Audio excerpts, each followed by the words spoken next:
ಈ ಚುನಾವಣೆ ಬರ್ತದೆ ಅಂತೇಳಿ ನಿರೀಕ್ಷೆನೂ ಕೂಡ ಮಾಡಿರಲಿಲ್ಲ. ಆದರೆ ಮೇಟಿಯವರು, HY ಮೇಟಿಯವರು ಆಕಸ್ಮಿಕವಾಗಿ ಮರಣ ಹೊಂದಿದರು.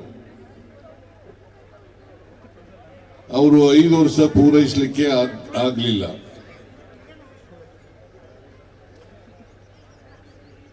ಮಧ್ಯದಲ್ಲಿ ಕಾಲ ಆದ್ರಿಂದ ಆ ಸ್ಥಾನ ಖಾಲಿ ಆಯಿತು. ಆ ಸ್ಥಾನವನ್ನು ಭರ್ತಿ ಮಾಡಲಿಕ್ಕೋಸ್ಕರವಾಗಿ ಅವರ ಕುಟುಂಬದವರೇ ಆದಂತ ಅವರ ಮಗ ಉಮೇಶ್ ಮೇಟಿಯವರನ್ನ ಅಭ್ಯರ್ಥಿಯನ್ನಾಗಿ ಮಾಡಿದ್ದೇವೆ. ನೀವೆಲ್ಲರೂ ಕೂಡ ಕಳೆದ ಚುನಾವಣೆಯಲ್ಲಿ ಮೇಟಿಯವರಿಗೆ ಆಶೀರ್ವಾದ ಮಾಡಿ ವಿಧಾನಸಭೆಗೆ ಕಳಿಸಿದ್ರಿ.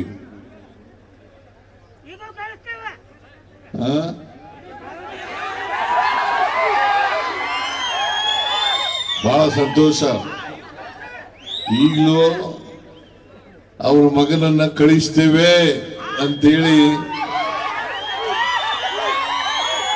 ಹೇಳ್ತಾ ಇರ್ತಕ್ಕಂಥದ್ದು ಬಹಳ ಸ್ವಾಗತಾರ್ಹವಾದಂತ ವಿಚಾರ ಅಂತೇಳಿ ನಾನು ಭಾವಿಸ್ಕೊಂಡಿದ್ದೇನೆ. HY ಮೇಟಿಯವರು ನನಗೆ ಬಹಳ ಆಪ್ತರಾಗಿದ್ದಂಥವ್ರು. ನಾನು ಜನತಾದಳದಲ್ಲಿರುವಾಗ ನನ್ನ ಜೊತೆ ಇದ್ರು. ಆಮೇಲೆ ಕಾಂಗ್ರೆಸ್ ಸೇರಿದಾಗ ಅವರು ಕೂಡ ಕಾಂಗ್ರೆಸ್ ಸೇರಿದ್ರು.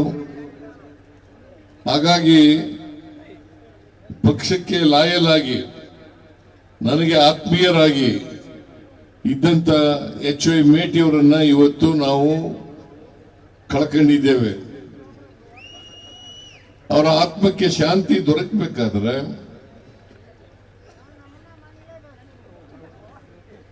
ಉಮೇಶ್ ಮೇಟಿಯವರನ್ನ ಗೆಲ್ಲಿಸಿದಾಗ ಮಾತ್ರ ಅವರ ಆತ್ಮಕ್ಕೆ ಶಾಂತಿ ದೊರಕುತ್ತೆ ಅಂತಕ್ಕಂಥ ಮಾತುಗಳನ್ನ ಈ ಸಂದರ್ಭದಲ್ಲಿ ಹೇಳಲಿಕ್ಕೆ ಬಯಸ್ತಾ ಇದ್ದೇನೆ.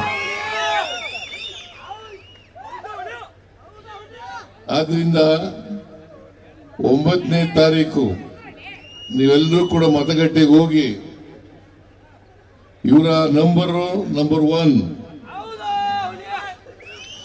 ಇವರ ನಂಬರು, ನಮ್ ಚಿಹ್ನೆ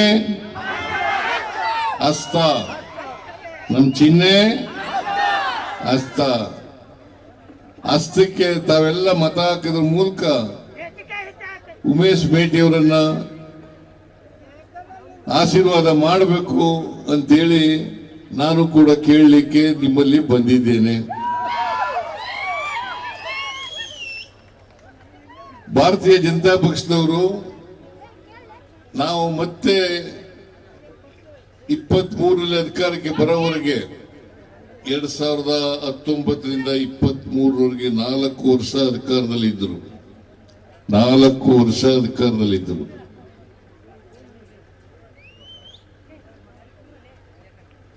ಈ 4 ವರ್ಷ ಅಧಿಕಾರದ ಅವಧಿನಲ್ಲಿ 2 ಮುಖ್ಯಮಂತ್ರಿಗಳನ್ನ ನೋಡುತ್ತೇವೆ.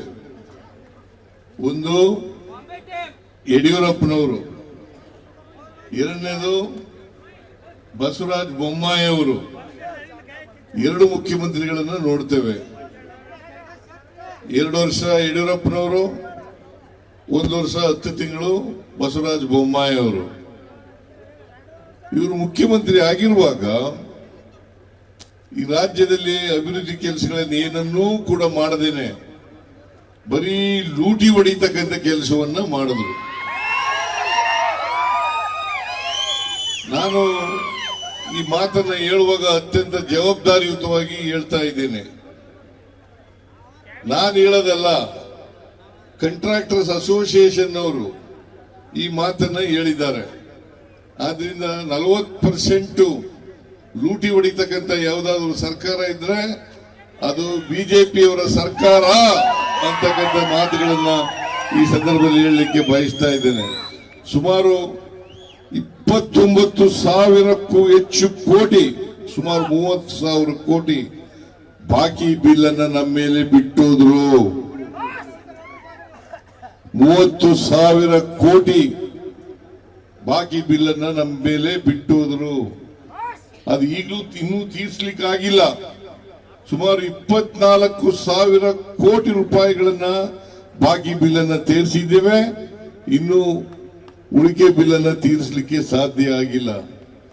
ಇದನ್ನ ಭಾರತೀಯ ಜನತಾ ಪಕ್ಷದವರು ಮಾಡಿದಂತ ಕೆಲಸ ಏನಪ್ಪಾ ಅಂತಂದ್ರೆ, ಅವ್ರು ಏನೂ ಕೆಲಸ ಮಾಡಲಿಲ್ಲ. ದುಡ್ಡಿಲ್ದೇನೆ ಟೆಂಡರ್ ಕರೆದು ಬಿಟ್ರು.